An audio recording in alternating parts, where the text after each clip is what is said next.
Bonjour, ravi de vous retrouver dans Lumière intérieure. Cette semaine, j'ai la joie d'accueillir une musicienne flamboyante, une spécialiste de la voix incandescente. On en parlera d'ailleurs grâce à son livre, Incandescente. C'est une chanteuse, soprano, pianiste, coach vocal de la Starac, une révélation de la Star Academy, professeure de chant.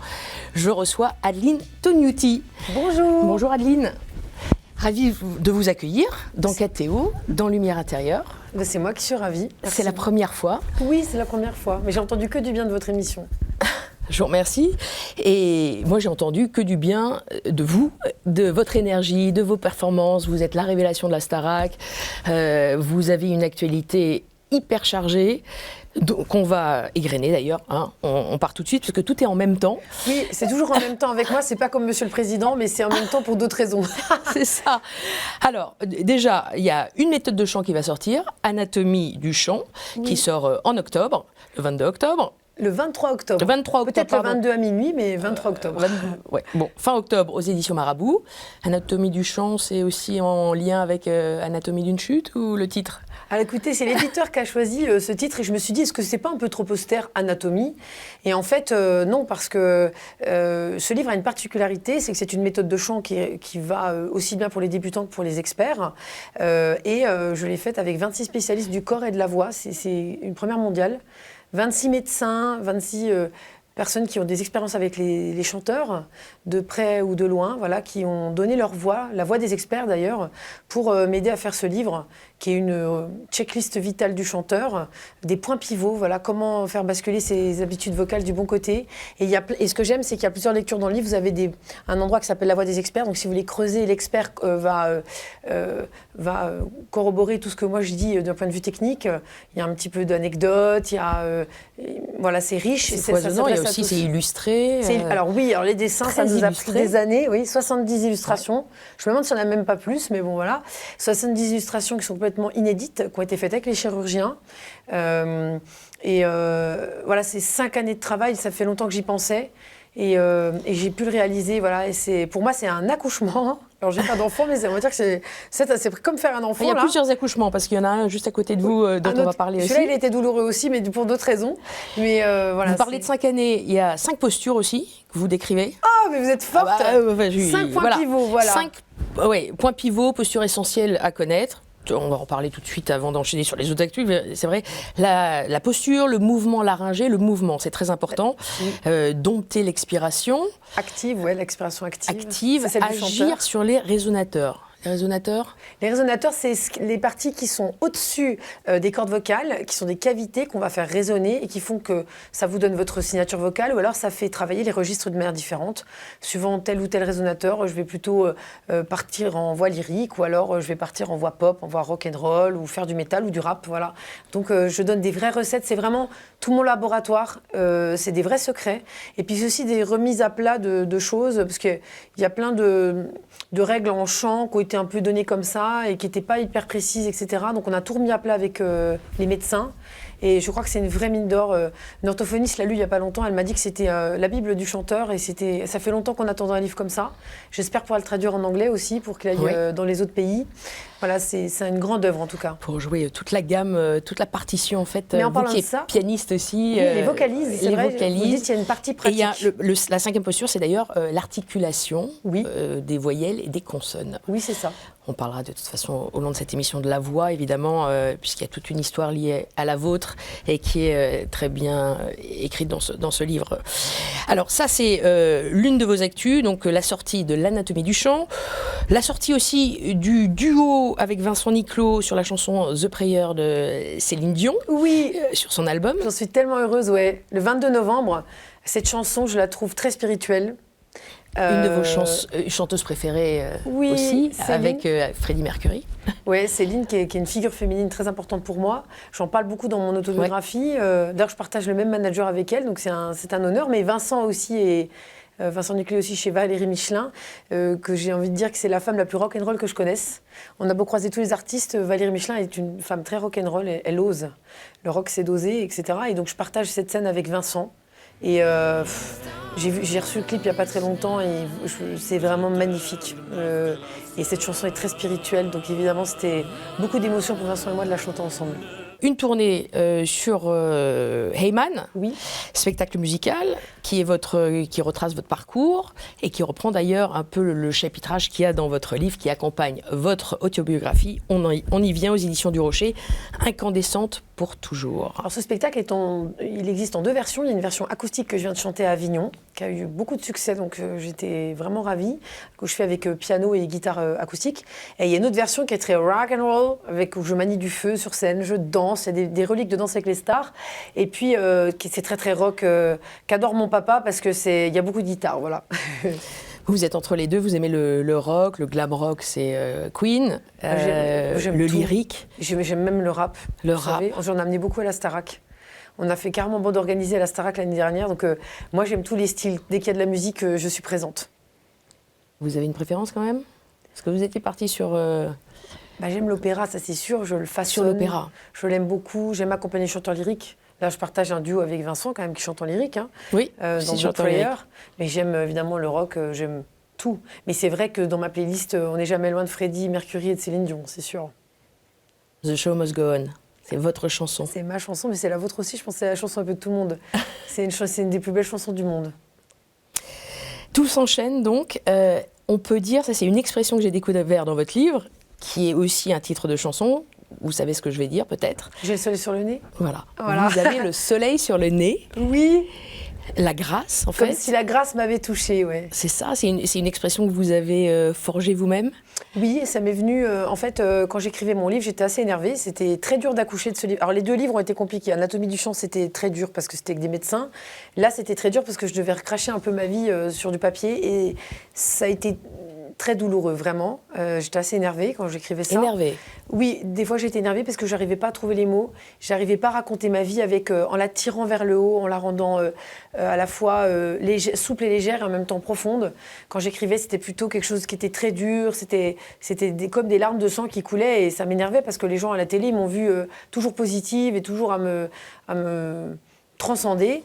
Et donc ça a été très très compliqué de l'écrire. Et un jour, je bloquais sur ce livre et je suis partie visiter parce que je suis une très grande fan de la Bretagne.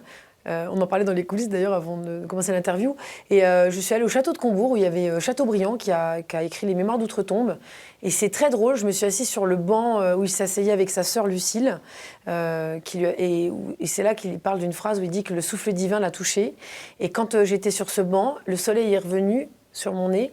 Et ça m'a rappelé la fois où je suis sortie de l'Opéra Bastille, qui est le premier chapitre de mon livre, que je raconte. Et là, tout d'un coup, j'ai dit, mais oui, mais en fait, j'ai le soleil sur le nez. Et là, me sont venues les paroles de cette chanson que j'ai fini d'écrire avec un duo magnifique qui s'appelle 21 juin, Manon et Julien, qui sont des personnalités très positives. Et donc voilà, et je termine mon spectacle avec J'ai le soleil sur le nez, avec une grande cape blanche, voilà, que Marine Arnould m'a fait. Parce que c'est aussi une chanson. Oui, c'est une chanson, c'est un titre de chapitre et c'est un mantra presque maintenant. C'est un mantra. Pour beaucoup de gens maintenant, oui. Et vous n'avez pas aussi un pressentiment avec ce mantra, puisque j'évoque effectivement votre livre. Lorsque vous évoquez le soleil sur le nez, il y a aussi juste après ce pressentiment Oui. il y a eu la lumière et la chute, l'ombre et la lumière en fait. Il y a eu cette histoire que vous racontez ensuite sur la perte de votre voix. Je sens qu'il va m'arriver un malheur en fait. Je sors de l'Opéra Bastille et puis je sens que j'ai touché le geste, que ça y est, ma carrière va s'ouvrir, j'ai le niveau, etc. C'est ça. Et je sors de l'opéra et j'ai ce soleil qui vient se poser sur mon visage. Et puis quelques instants après, j'ai un mauvais pressentiment. Vous savez, comme ce truc qui fait qu'on sent qu'il va arriver quelque chose qui n'est pas très cool. Et en fait, ce dont je vais devoir me rappeler, c'est que malgré les épreuves et malgré la perte de ma voix et de tout ce qui va arriver derrière, j'aurai quand même le soleil sur le nez, c'est-à-dire comme si la grâce m'avait touchée. Et moi, cette phrase, c'est un peu comme exprimer ma spiritualité, en tout cas. Ça exprime votre spiritualité.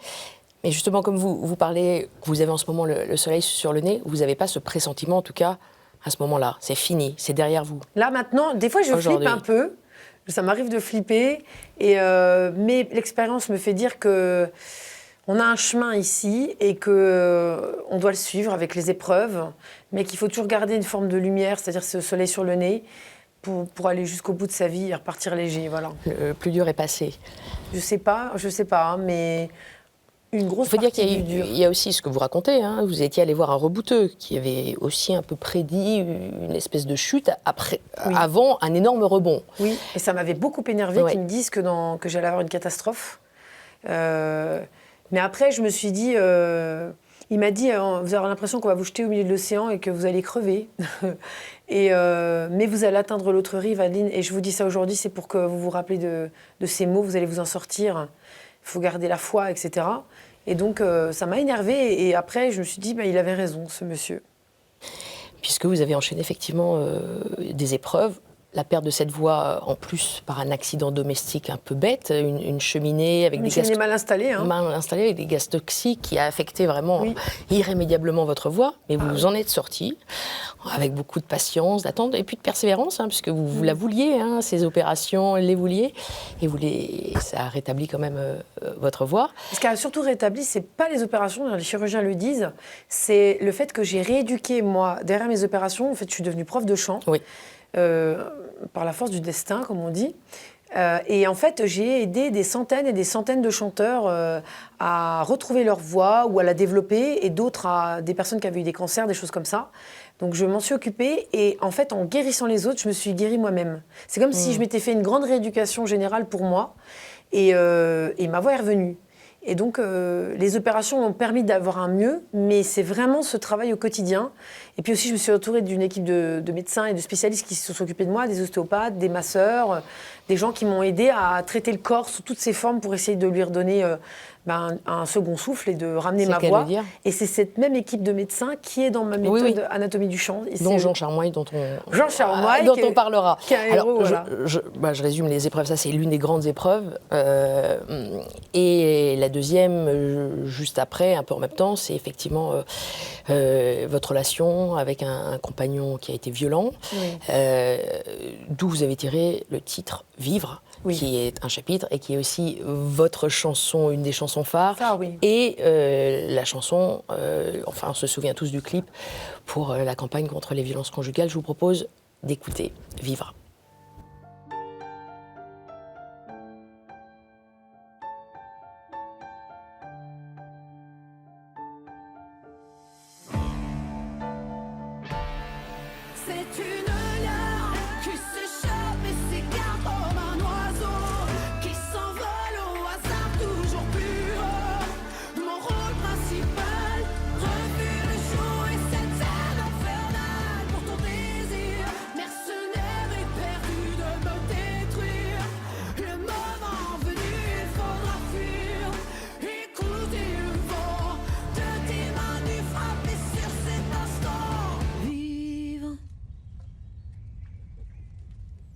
Voilà, on vient d'entendre un extrait de Vivre. C'est un clip qui vous tient particulièrement à cœur ?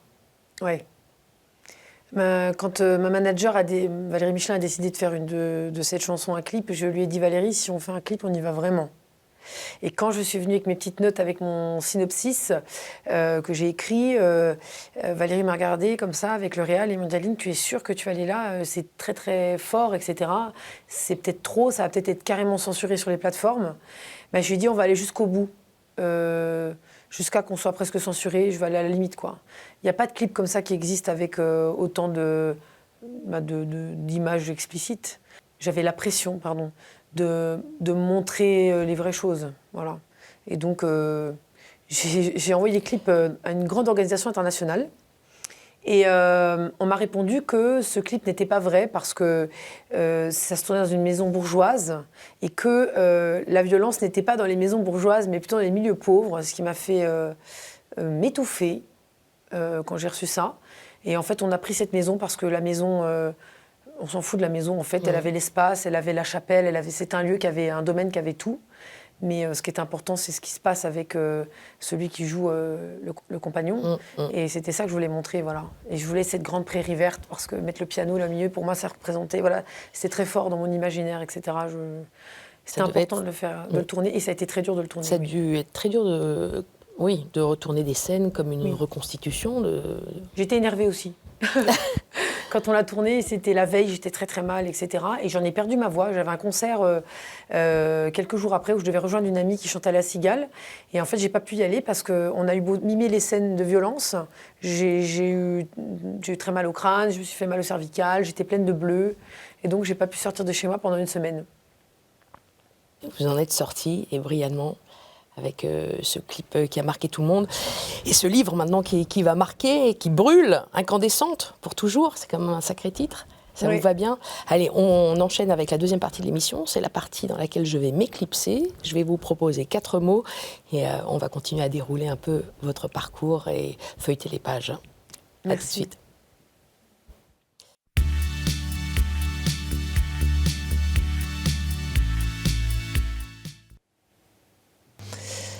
Adeline Tenuti, vous êtes toujours bien, vous êtes en avant, oui. Comme je le disais tout à l'heure en quittant le plateau. Beaucoup de nos invités sont plus relax dans le fauteuil, vous êtes en avant, une battante. Allez, je vous propose les 4 mots. D'ailleurs, le premier, ça parle du corps. Le premier mot que je vous propose, c'est souplesse. Car j'ai lu dans votre livre, page 122, que c'était votre maître mot. Ça vous dit rien? Si. Il me semble, je vérifie, je l'ai avec moi. Si. La souplesse, mais la souplesse, ça veut dire aussi la résilience, ça veut dire le corps, ça veut dire rebondir. C'est vous? En tout cas, c'est une aptitude que j'ai dû développer avec toutes mes épreuves, savoir être souple en toute épreuve, pouvoir plier comme le roseau, mais ne pas casser. Voilà. Donc, et puis quand j'ai perdu ma voix, j'étais pleine d'énergie, moi qui suis hyper active, et j'arrivais pas à me recanaliser quand le goût de vivre m'est revenu. Et donc, je me suis mise à développer les grands écarts. Voilà, donc ça m'aura bien servi pour Danse avec les stars. Oui, c'est vrai, parce que vous faites très bien le grand écart. Souplesse des cordes vocales que vous avez réapprivoisées, domptées. Très dur quand on a des cordes vocales qui ont été complètement brûlées. J'en ai une que la muqueuse s'est complètement incarcérée et l'autre qui a maigri comme un spaghetti parce qu'elle s'est coupée en deux. Les faire fonctionner ensemble, c'est très compliqué. Hein. C'est un petit peu comme un couple qui ne s'entend pas. Voilà. Mes 2 cordes vocales ont du mal à s'entendre. Mais je leur apprends à être souple ensemble et à me redonner du son et de la vibration. Et ça m'aide aussi d'avoir une belle voix pour redonner de la voix pour les autres aussi. Voilà. Étonnant d'entendre cette comparaison, étant donné votre histoire sur comme un couple qui s'entend pas et qui s'entend mieux par la suite. Donc, comment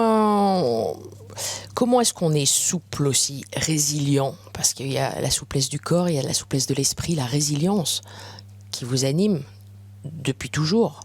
Depuis que vous êtes petite, vous avez vécu des drames assez jeunes. Je pense qu'on n'est pas né pour laisser tomber. Je pense qu'on est né pour... En fait, tant qu'on ne nous a pas fermé les yeux et qu'on ne nous a pas enlevé notre respiration, on est là pour se battre et vivre ce qu'on a à vivre. Et donc, je pense que ce qui m'anime, c'est cette envie de vivre et cette envie de ne pas mourir maintenant, en fait. Voilà. Et autant vivre du mieux qu'on peut, autant que faire se peut, voilà. Donc ce qui m'anime, je le décris dans mon livre avec une phrase qui est j'ai le soleil sur le nez, et c'est une espèce de grâce, voilà, qui nous donne envie de vivre. Et je pense que c'est quelque chose qu'on reçoit, un petit peu comme la foi, voilà. On en parlera un peu plus tard. Sur le mot souplesse, je voulais parler de votre énergie. C'est vrai que vous avez fait un tas de choses. Bon, évidemment, on connaît votre carrière maintenant, mais vous avez été tour à tour fleuriste, barmaid, vendeuse de chaussures, commise de cuisine, babysitter, jeune fille au père, créatrice de vêtements. C'est incroyable tout ce que vous avez fait.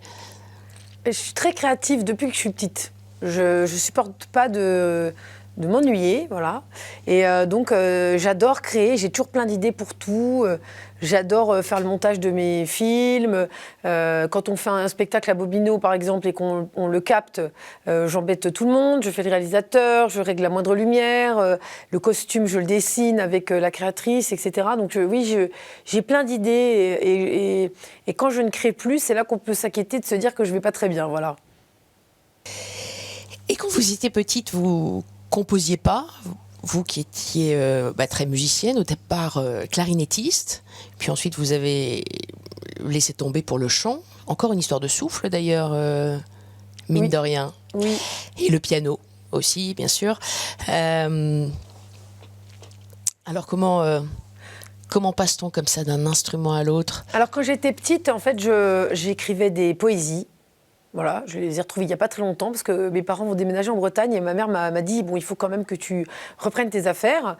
Donc j'ai retrouvé que j'avais écrit beaucoup de poèmes et la musique, je ne l'ai jamais écrite avant un certain âge parce qu'on a perdu un membre de notre famille. Et en une soirée, terrassée par la douleur, j'ai écrit ma première pièce de musique qu'on a jouée pour l'enterrement de cette personne.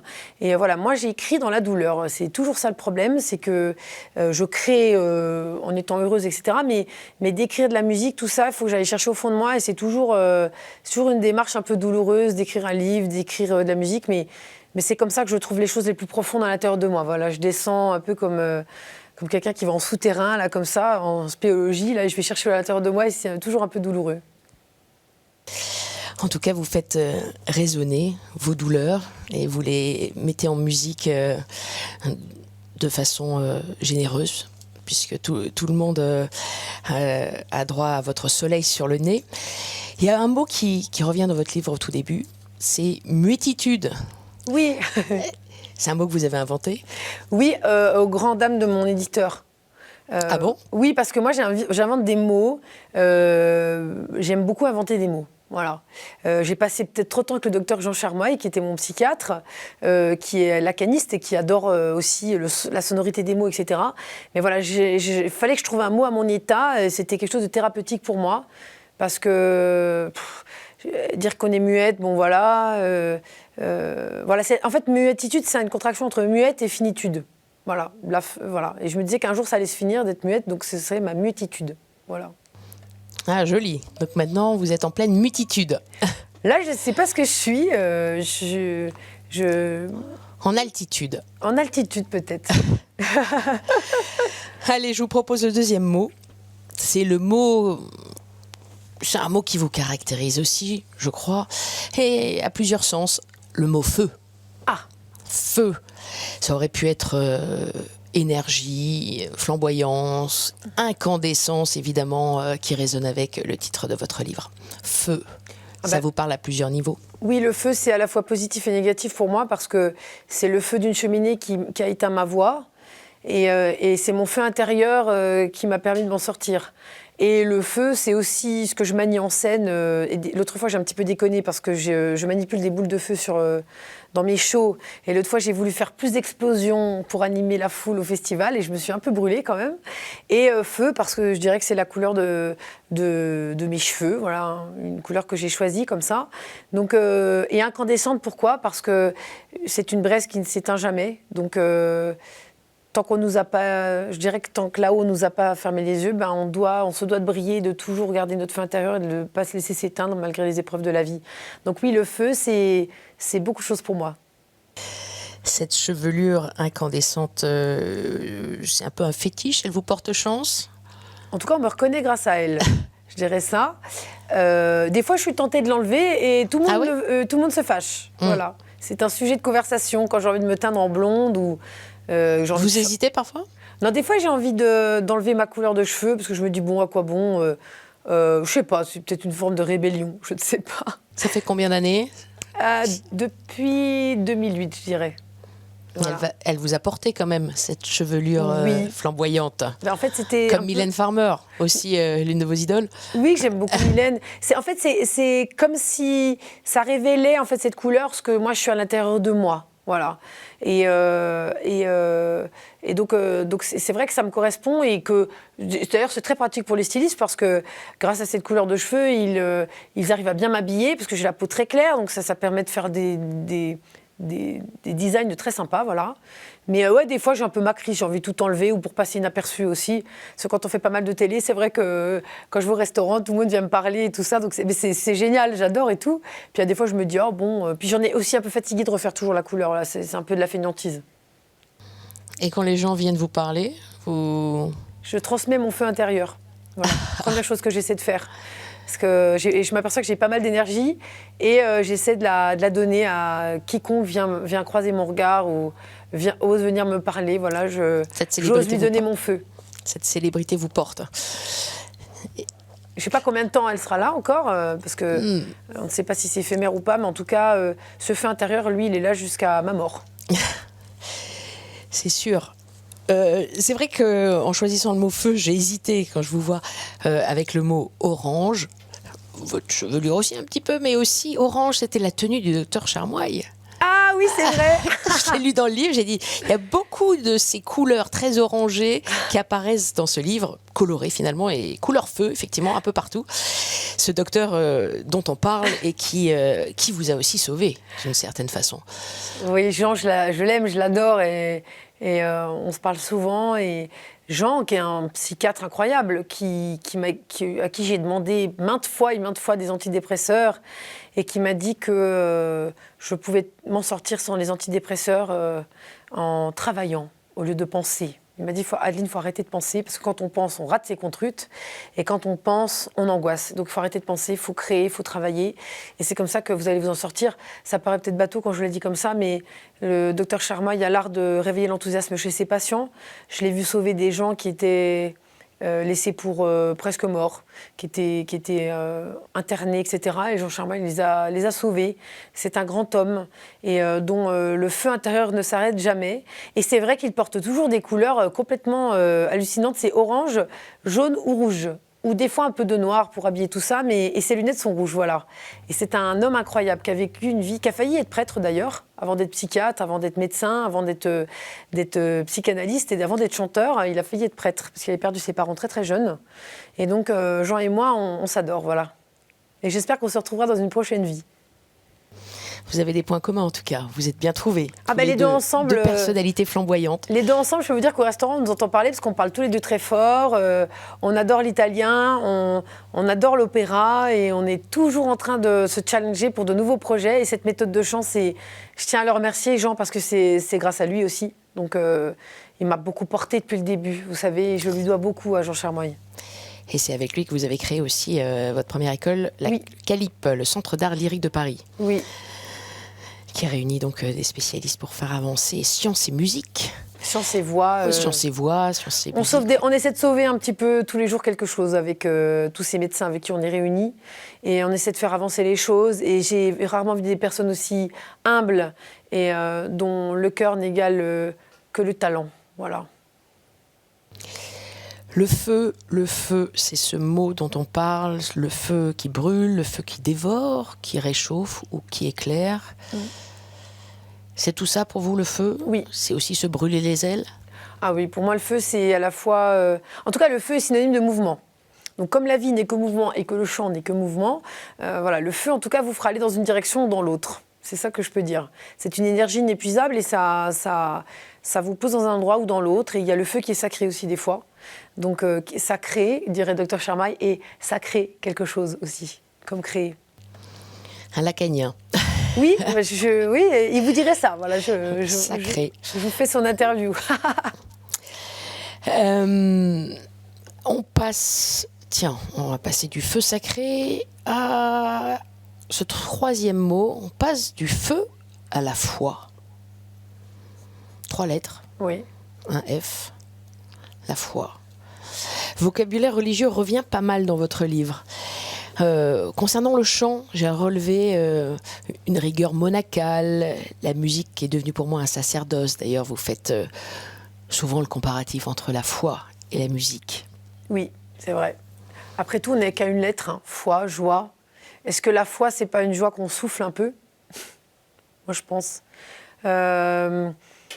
Oui, je compare ça parce que je pense que la musique est quelque chose d'invisible comme la foi. Et si on n'a pas foi en elle, on n'arrive pas à la faire, la musique. Si on n'a pas foi en ce qu'on va aller faire sur scène, on ne lève pas les foules. Cette musique, pour moi, elle vient de là-haut. Et c'est une des meilleures choses que l'être humain sait faire, en tout cas. Et quand on fait la musique, on ne fait pas la guerre. Donc pour moi, c'est quelque chose d'immense. Et quand on chante, on est dans l'invisible aussi, comme avec la foi. Voilà.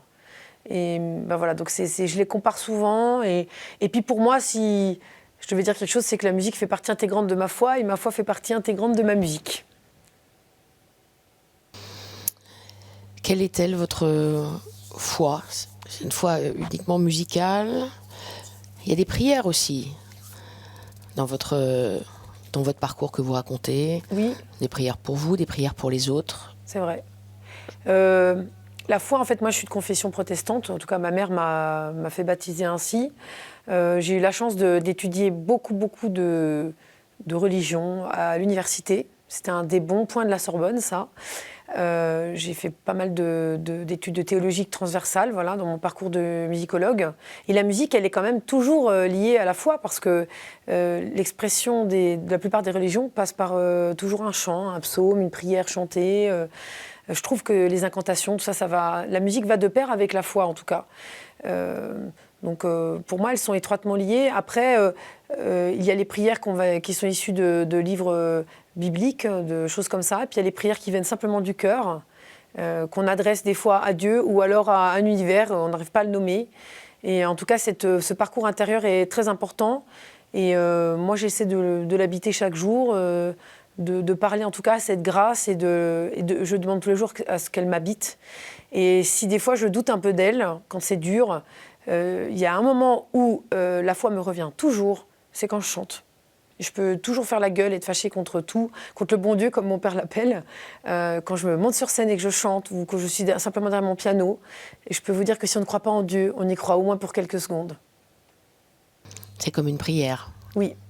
En tout cas, la musique ne ment pas, et qu'on joue le clavier bien tempéré de Bach, ou qu'on chante un requiem de Mozart, ou qu'on chante J'ai le soleil sur le nez ou The Show Must Go On, je pense que toute cette magie qui opère, ça nous vient de là-haut, en tout cas, c'est sûr. Et moi, en tout cas, c'est ma meilleure connexion. Ma foi, je la connecte très vite avec la musique. Et je me force, là, et j'essaye de la connecter par la prière, par aussi toutes les bonnes actions que je fais tous les jours. Voilà, parce que j'essaie de ne pas passer une journée sans faire une bonne action. Oui. Vous y pensez tous les jours? Oui. J'ai peur de mourir un lendemain d'une journée où je n'aurais pas fait quelque chose de bien. Donc, je vais essayer de faire quelque chose de bien tous les jours. Et quand j'ai des mauvais sentiments, je me dispute. Voilà. Ou quand j'ai peur, parce que moi, j'ai toujours peur de l'avenir, parce que ma vie, elle n'a pas été très facile. Et donc, le futur me panique toujours. Et je me dis que finalement... et après, je me rassure en me disant, de toute façon, Adeline, même si t'arrives des pépins, tu devras faire avec, et tu auras toujours cette grâce au fond de toi. Il faut que tu la demandes et qu'elle t'arrive. Voilà.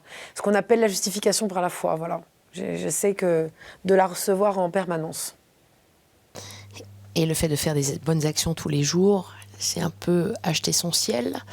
Dans la culture protestante, il y a peut-être ce... C'est pas pour l'acheter, c'est pas pour acheter mon ciel. C'est moi, j'ai envie de mourir l'âme légère et légère de ce que j'aurais pu faire de mal, et de mourir l'âme remplie de tout ce que j'aurais donné. Parce que quand on meurt, en fait, on ne part avec rien sauf l'amour qu'on a donné et l'amour qu'on a reçu. Voilà. Donc c'est pas pour l'acheter, c'est pour faire ce qu'il y a de mieux, je pense. Voilà. Je trouve que c'est ce qu'il y a de mieux, en tout cas. Donc j'essaie d'aimer tous les jours. Il y a une jolie phrase aussi que vous écrivez, qui est « Un jour, si j'ai assez de lumière pour en donner, à mon tour, je ferai ce que je peux pour rendre ce monde meilleur. » Oui, c'est vrai. Ce jour est arrivé. Oui, plusieurs jours. Il y a eu plusieurs jours déjà. Je pense que rien qu'un cours de chant, par exemple, à la Star Academy, c'était... je me suis rendu compte que, par exemple, de donner un cours de chant sur une grande chaîne comme TF1, en fait, ça donnait de la lumière dans les hôpitaux, un peu partout chez les gens qui n'avaient pas forcément beaucoup de chance dans la vie. En tout cas, moi, je leur envoie de la lumière à travers la télé. J'envoie beaucoup de lumière quand je suis sur scène. Je vois bien que la foule s'anime, etc. Et que même si je suis très rock'n'roll et que je suis très rebelle quand je chante, etc., j'amène aussi quelque chose de très, très... j'amène une vraie chose. Voilà, j'essaie que cette transcendance, elle passe à travers moi. Et on a un gros rôle, nous, les artistes. Et puis aussi, quand je prends la parole... avec vous, avec les médias, etc. Voilà, j'essaie de véhiculer des bonnes paroles. Et puis dans mon quotidien aussi, j'essaie d'être là pour mes parents, d'être là pour ma famille, pour mes amis, pour quelqu'un dans la rue aussi. Voilà, je m'efforce en tout cas de toujours faire quelque chose pour les autres. Alors il y en a qui se moquent de moi en disant « Bon Adeline, tu ferais mieux d'être plus égoïste », et je trouve qu'ils n'ont pas raison. Voilà. Je suis une grande empathique et fière de l'être. Vous distribuez la lumière et l'empathie. La lumière, elle n'est jamais bien loin de l'ombre, on l'a déjà un petit peu évoqué. Ça... Il n'y aurait pas de lumière sans ombre, malheureusement, ou heureusement. Le monde est ainsi fait, donc on est obligé de s'y faire, vous et moi. On doit se dire que c'est normal. Là où il y a de la lumière, il y a de l'ombre qui la fait progresser, la lumière, et qui la menace aussi, la lumière. Donc la lumière devient plus grande parce qu'elle est menacée. Et voilà, le monde est ainsi fait. Voilà. Alors s'il y a des réclamations, c'est là-haut, hein, c'est pas vers moi. Vous avez des réclamations, vous ? Des fois, oui. Je trouve que le monde est un peu dur, des fois, pour beaucoup de monde. Ça me fait mal au cœur, mais des fois, on a envie de se dire, ouais, mais pourquoi on se bat ? En fait, ça sert à rien. Ça nous arrive des fois de se dire ça.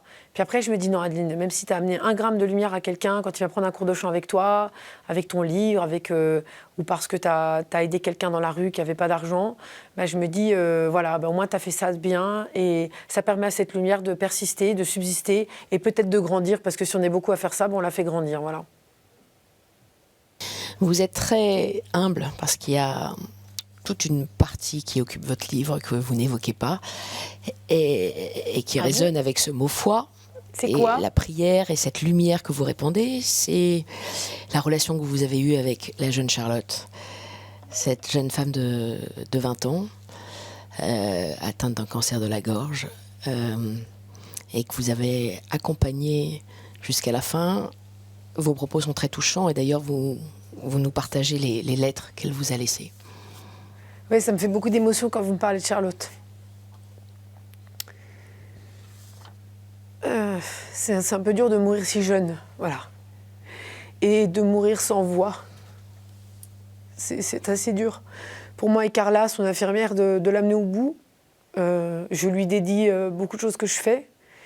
Parce que, voilà, les chansons, les livres, l'anatomie du chant, ça se finit encore avec Charlotte. Charlotte, elle m'a aidé à me rappeler que je pouvais être utile avec ma voix cassée. Je pouvais encore faire beaucoup de grandes choses. Et elle était d'un courage que je ne sais pas si moi je l'aurais, en fait, de lutter comme ça, avec cette maladie dont on a du mal de nommer le nom, vous et moi, parce qu'elle nous arrache beaucoup de proches. Ces foutues maladies, les cancers, c'est dur, hein, les maladies. Parce que mourir, c'est quelque chose, mais rester en vie et souffrir, c'en est une autre. Et en fait, la seule chose qui nous permet de survivre, et c'est ce que j'ai compris avec Charlotte, encore une fois, ben, c'est l'amour. Et la seule chose qui subsiste, c'est l'amour qu'on donne à l'autre. Voilà. Donc, vive les empathiques. Vous sentez que Charlotte est avec vous ? Souvent ? Ouais, je sens que, en tout cas, on en parle très souvent avec Carla. Tout le monde infirmière. Connaît son infirmière, voilà, qui est comme ma sœur. C'est Charlotte. En tout cas, quand je suis un peu fatiguée, puis que je me dis ah là ça m'énerve ça, puis ça c'est dur, et puis encore quelqu'un qui est décédé que j'aimais beaucoup, etc. Je pense à Charlotte et je me dis que tant que moi j'ai de la force et de l'énergie, ben, je dois rayonner et je dois tout donner quoi. Je dois tout donner pour qu'il y ait des choses qui se passent et pour que j'aide, voilà. Parce que Charlotte, je l'ai aidée. Et à l'époque où je me suis occupée de Charlotte, il y a des gens qui m'ont dit « Mais de quoi tu te mêles ? Pourquoi tu t'occupes de cette fille ? T'as autre chose à faire, t'as la télé, etc. » Il y a toujours des personnes qui ont toujours raison sur tout. Et en fait, je l'ai fait quand même. C'était très étrange comme relation au début, ce truc. C'est étrange quand même. Je suis en pleine télé, je suis à TF1, etc. Et je parle avec cette jeune fille qui, en fait, va subir une descente aux enfers pendant plusieurs semaines. Mais en fait, ça a été merveilleux parce que c'était un lien indicible, invisible et tellement fort. Et Charlotte, je pense à elle tous les jours pour me dire « Adeline, bats-toi, fais ce qu'il y a à faire, fais tout pendant que tu peux, pendant que tu es en forme, aide tes parents, fais ça. » Et donc, du coup, c'est un vrai moteur pour moi. Il y avait mon moteur avec mes accidents et mes trucs, mais avec Charlotte, on ne peut pas se reposer sur ses lauriers. Et puis, je crois qu'elle viendrait bien aisément me disputer très facilement. Avant son départ, elle vous a promis qu'elle veillerait sur vous. Oui, qu'elle veillerait sur moi. Et je pense que Charlotte, c'est de ces âmes qui veillent sur toutes les bonnes personnes. Oui, je crois qu'elle veille sur moi. En tout cas, elle m'a quand même bien dit que toutes les personnes qui auraient envie en fait, de me faire du mal, elle irait les embêter. Donc, je ne sais pas si on peut croire aux fantômes ou pas. Mais en tout cas, quand je pense à elle, j'ai tout de suite plein de force. Donc, à croire que c'est vrai. Je vous propose le dernier mot qui résume peut-être certaines choses Le mot harmonie. C'est vrai, j'adore ce mot. Harmonie. Oui. Un terme très musical, l'équilibre, une forme de perfection, ou peut-être un moment, ou une espérance.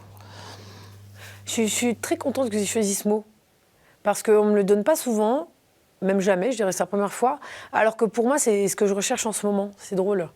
L'harmonie, c'est quand tout sonne bien ensemble, sonne avec. C'est un mot que j'ai mis dans ma méthode de chant d'ailleurs. C'est important d'être en harmonie quand on chante avec des musiciens, quand on chante avec le public. Et c'est important d'être en harmonie avec soi-même et avec l'univers qui nous entoure.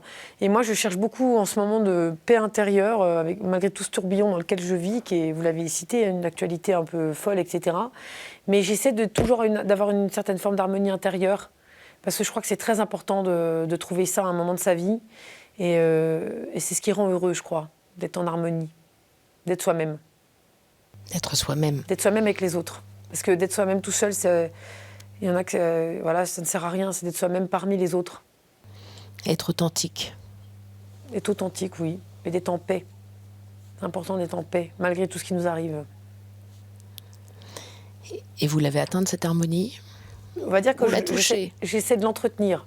L'entretenir. Il y a des jours, je suis un peu moins en harmonie, mes proches pourront vous le témoigner, mais j'ai de la chance d'avoir beaucoup d'amour autour de moi, et que quand je perds l'harmonie, j'appelle ces personnes, et elles sont toujours là comme moi je suis là pour elles, et je reçois toujours quelque chose pour retrouver cette paix et cette harmonie. C'est aussi bien avec mes proches, mais aussi les fans, les gens qui m'aiment, ils m'envoient beaucoup d'amour tous les jours. C'est énorme ce que je reçois. Et quand des fois j'ai pas envie de me battre et tout, ils me renvoient cette harmonie qui me permet de retourner au combat. Parce que moi, cette harmonie, je m'en sers pour bouger les choses. Harmonie qui commence avec un H. Vous voyez où je veux en venir? Le Hey Man, non? Entre autres. Mais vous aimez bien la lettre H ou quoi? Parce que votre lit s'appelle Henri, oui. Votre guitare s'appelle Henriette et votre bonsaï s'appelle Happy. Tout d'un coup, je me dis, ma meilleure vocaliste, c'est Hey. Hey Man. Exactement, Hey Man. Ça me surprend tout d'un coup. Est-ce que c'est une forme d'harmonie aussi? Le H, surtout avec le Happy. En fait, en chant, on a deux attaques qui existent. Ça, je fais un petit cours. Les attaques glottiques avec les A, les I ou les cordes vocales, ça colle tout de suite. Et les attaques avec de l'air qui passe entre les cordes vocales, où les cordes vocales restent ouvertes, et notamment les... Voilà. Et en fait, j'aime beaucoup le H parce que c'est assez magique. Ça a l'art de mettre la voix de quelqu'un en harmonie extrêmement rapidement. Heyman est de loin une de mes meilleures vocalises. Je la fais souvent parce que c'est celle qui marche. Elle met en harmonie les personnes qui la chantent assez rapidement. Et elle ramène beaucoup de joie. Donc oui, j'aime le H. Je trouve que ça a des grandes vertus. Un H expiré? Oui. Ou inspiré? Expirer. Il permet de fermer les côtes et de se mettre sur une bonne expiration active. Je crois que c'est le point pivot 3, si je ne dis pas des bêtises. Ça, je ne le connais pas tout. C'est vous la prof. Voilà. Bon, faudra inviter notre public à les regarder dans la méthode. Mais la boucle est bouclée avec ce H harmonie et un petit peu... C'est une forme de respiration aussi. Bien sûr. Expirer, inspirer, le souffle, l'air. Notre premier... Vivre. La première chose qu'on fait quand on sort du ventre de maman, c'est qu'on doit crier et qu'on a l'air qui rentre dans nos poumons. Donc ce H est très proche de notre naissance, voilà. On inspire. Et on expire, ouais. L'air rentre dans les poumons du bébé. On expire quand on meurt, on exhale. Oui. Dernier. On dit que, je l'ai mis dans la méthode, ça, le diaphragme, par moi tu vis, par moi tu meurs. Et le diaphragme, c'est la membrane et le muscle qui nous permet de respirer. Donc oui, ce H est très utile à notre diaphragme et très utile à notre naissance comme à notre mort. Vous faites beaucoup de vocalises ? Vous travaillez constamment? Comment vous... J'en fais beaucoup faire à beaucoup de monde, donc fatalement je l'ai fait aussi. Mais c'est vrai que je ne suis pas une très bonne élève. Moi, des fois, je monte en scène sans faire une seule vocalise. Par contre, je chauffe mon corps. Voilà. Moi, j'ai besoin plutôt de faire du cardio avant d'aller chanter sur scène. Mais je fais beaucoup les vocalises aux personnes, aussi bien à l'Opéra de Paris qu'à un débutant, parce que ça permet de construire l'instrument et de l'équilibrer et de le mettre en harmonie. Pas de regret pour l'opéra? Un peu. Vous savez, c'est un petit peu comme un amour perdu, vous voyez. Un premier amour qu'on a perdu. On finit par... vous voyez, le premier amour qu'on se rappelle quand on On arrive à la fin de sa vie, là, beaucoup d'auteurs en parlent de ça. Moi, c'est un premier amour qui n'a pas eu droit à son mariage et qui n'a pas vécu très longtemps, mais c'est un très grand amour avec un grand A. Ah oui. Et grâce à Vincent Niclot, c'est une manière pour moi de le retrouver parce que bon, je l'enseigne à l'opéra, évidemment. J'ai cette chance de faire partie de ces maestros. Voilà. Mais avec Vincent Niclot et The Prayer, c'est un peu comme si lui, il chante en lyrique et comme si j'étais collée et mariée au lyrique le temps d'une chanson grâce à Vincent et ça me fait beaucoup de bien. Voilà, ça me fait beaucoup de bien. The Prayer en plus. The Prayer, oui. La prière. Oui, guide us with your grace. Guide-nous avec ta grâce. Comme par hasard. Comme par hasard. Il n'y a pas de hasard. Il n'y a pas de hasard, non. Comme on parlait d'opéra, votre dernière ère, vous en parlez dans votre livre, c'est Addio del passato. Adieu au passé, de Verdi, La Traviata. Oui. C'est ce qui a tourné la page aussi. C'est le dernier air de La Traviata, qui meurt comme par hasard d'une maladie respiratoire. Hein. L'air qu'a si bien chanté Maria Callas et d'autres grandes chanteuses aussi. Ouais, un au revoir au passé, pour elle, c'est pour accepter la mort et la perte de son amour qui va revenir trop tard, malheureusement. Mais c'est aussi dire au revoir au passé pour mieux dire bonjour au présent. Vous, ça a été tourner une page. Finir un chapitre et un livre. Et il y en a encore beaucoup d'autres à venir. Je reviens vers vous, Adeline, pour la conclusion. À tout de suite. À tout de suite.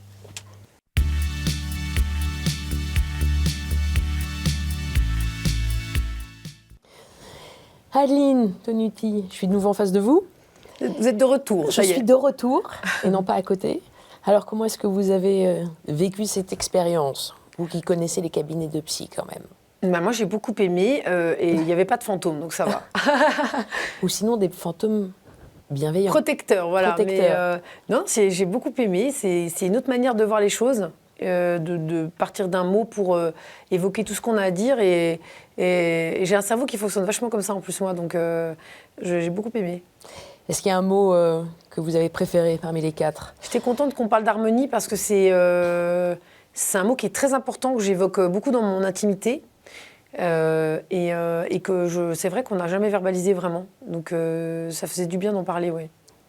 Il a même sa définition dans ma méthode de chant, pour vous dire, tellement c'est important pour moi. J'ai fait un encadré, qu'est-ce que c'est qu'une harmonie, etc. Et voilà, c'est un mot important et pour chacun, je pense.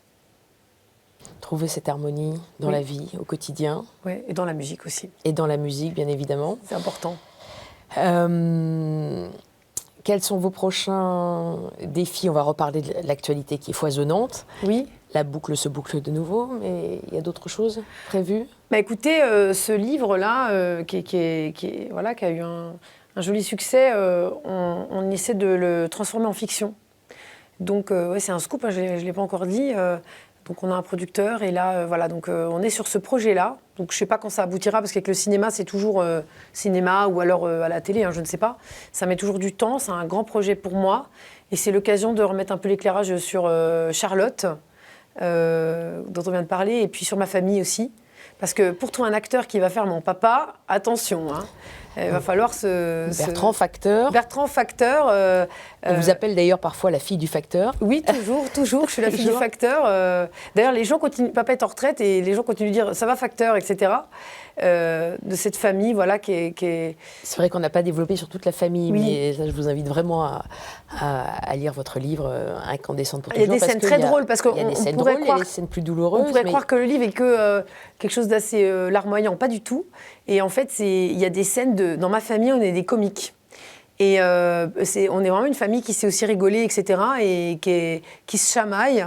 Et mon père est papa a un caractère très particulier. Alors j'ai mes amis qui me disent, on a fait des travaux là pour lui, etc. Et les gens me disent que je ressemble beaucoup à papa. Donc j'ai tout pris de lui, etc. Même quand je grogne des fois, quand je suis énervée, etc. Mais voilà. Papa qui vous appelle monstre d'ailleurs. Oui. Oui, elle croit que c'est pas très affectueux. Lady Gaga n'a rien inventé. J'ai été appelée Monstre avant qu'elle ne s'appelle Mother Monster. Voilà. Monster, oui. Et donc il m'appelle Monstre très affectueusement. Chez lui, ça veut dire qu'il m'aime beaucoup quand il dit ça. Et voilà, et mon père qui est mon fil rouge avec la musique aussi, avec Freddie Mercury, qui m'initie à la musique. Si aujourd'hui je suis devant vous pour toute cette question de carrière artistique, c'est grâce à papa évidemment. Et ma mère qui nous supporte, parce qu'on met la musique à fond, etc. Et donc ma mère qui est en soutien derrière. Mais voilà. Il y a eu, maintenant il y a certains membres de la famille qui vous ont quitté, mais une famille bien remplie. Vous avez connu vos arrière-grands-parents. Oui, j'ai vécu avec eux carrément. J'ai entendu parler de la guerre toute mon enfance. Voilà. Et toute cette force de résilience me vient aussi. Une guerre qui est toujours là, malheureusement. Comment ? Une guerre qui est toujours là. Oui. Pas la même. Sous une autre forme, évidemment. Une autre forme. Comme vous parliez de paix. Et elle me disait, ma mère me disait, les gens qui demandent la guerre, ce sont ceux qui ne l'ont pas connue.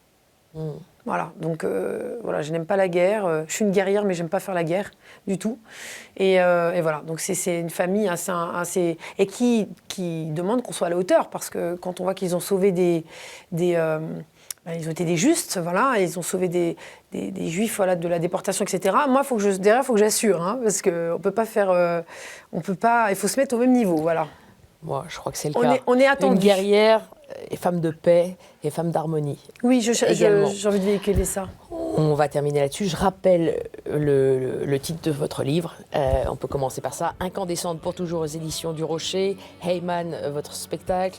La Starac, Vincent Niclot, The Prayer et l'Anatomie. Alors le duo avec Vincent Niclot et l'Anatomie du chant, une méthode de chant qui sort dans quelques jours, parce que le 23 octobre chez Marabout, voilà. Chez Marabout. Avec plein de vocalises et d'exercices pratiques. Je vais peut-être devoir pratiquer un petit peu pour fluidifier la voix. Vous verrez, j'irai voir le coach. Non, mais pour vous chauffer la voix, dans la voiture, très rapidement, il y a la mouche qui est très efficace. La mouche.